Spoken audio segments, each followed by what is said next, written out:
Welcome back to the channel. For a while now, the boxing scene has been pretty boring, and all the big fights that we all as fans want to see somehow have slipped away and never gotten done. It's really sad. Spence Crawford, still waiting. Pacquiao Mayweather happened 5 years too late. Fury against Joshua when he was unbeaten, never happened. Wilder against Joshua to determine the second best heavyweight, never happened.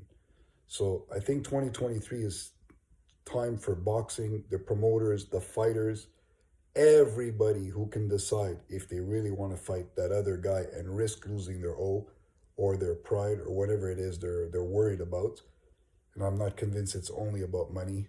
It's time to redeem yourselves and let us see the fights we want to see. So ideally, it would go something like this. At heavyweight, Tyson Fury, yes, he has to fight Usyk because Usyk beat Joshua. But later in the year, whether Fury is victorious or not over Usyk, he's got to fight Anthony Joshua.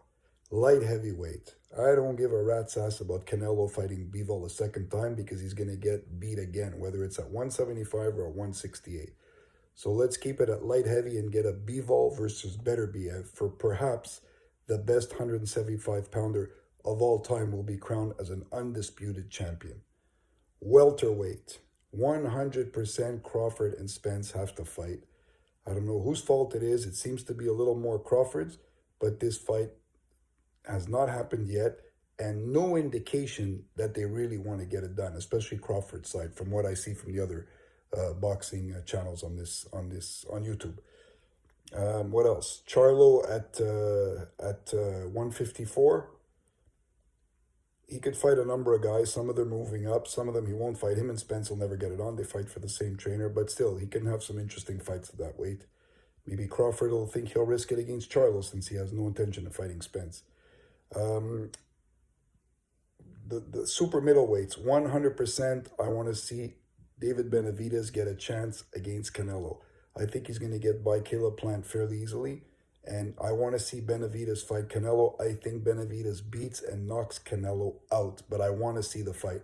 Canelo can, go on with all this bullshit that he ain't fighting no Mexican fighters. That's all bullshit. He's running plain and simple from Benavidez. I don't care if you're a fan of his or not. That's what it is. So all these fights need to get made. There's no reason for all the stalling, the change of hearts. Look at Ryan Garcia and Tank Davis. It's on, it's off, it's on, it's off. It's so stupid. Like, if you're not fighting the best guy or the next best guy, what's the point?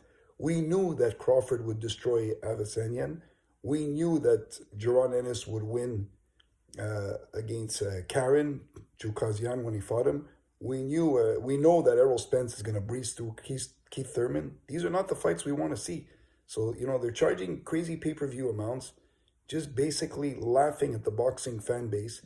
And that's not the way it should go. So, guys, we got to, on our ends, we got to boycott some of these wannabe stupid, shows they're putting up and wait for the real fights have to happen in order for boxing to redeem itself. No wonder they lost all this market share to UFC and Bellator and so many other sports, because these guys, we can criticize all we want, but the best always fight the best. So boxing needs to redeem itself. 2023 is the year. So to the promoters, to the fighters, show the fans, give the fans what they really want. That's all I have to say for now. So like, comment, and subscribe.